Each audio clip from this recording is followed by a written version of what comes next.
శుద్ధుడిగా చేయమని అక్కడ అనడం మనం ఇక్కడ చూస్తున్నాం. అంటే యేసు ప్రభువారు కొండ మీద మాట్లాడారు.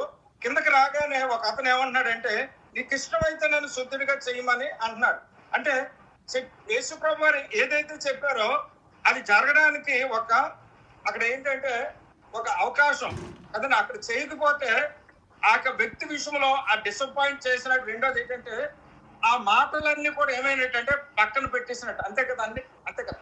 అంటే దేవుని వాక్యం మనం ఏది చెప్పామో ఆ ప్రకారంగా మనం ఏం చేయాలంటే నడుచుకోవడానికి దేవుడు కొన్ని అవకాశాలు వెంటనే కల్పిస్తాడు.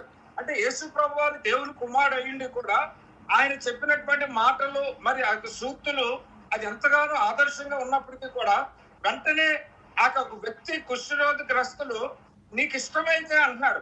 అంటే నాకు ఇష్టం లేదు, ఇప్పుడే అలసిపోయినని పక్కకి ఏమీ నెట్టేయలేదు, కానీ ఆయన విషయంలో ఒక మేలు చేయడానికి, ఒక కార్యం చేయడానికి, ఒక అద్భుతం చేయడానికి నేను సిద్ధంగా ఉన్నాను అంటున్నాడు. దేవుడి నామం మహిమ కలుగును గాక.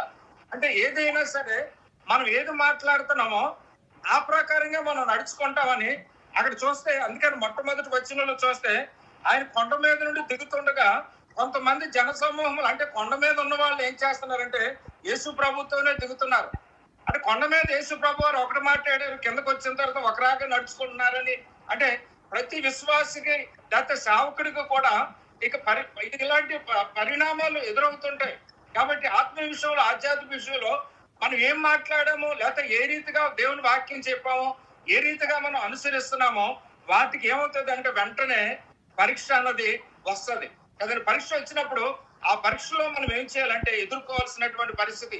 యేసు ప్రభు వారు ఆయన బాప్తిసం తీసుకొని మరి అన్ని విధాలుగా ప్రభువులో బలపడుతూ ఉండగా ఈ వచ్చినటువంటి పర్యవసానాన్ని బట్టి ఆ కుష్ఠరోగి విషయంలో యేసు ప్రభు వెంటనే నాకు ఇష్టమే, నువ్వు శుద్ధుడు కమ్మనగానే శుద్ధుడైనట్లుగా మనం చూస్తాం. దేవుడి నామమున మహిమ కలుగును గాక.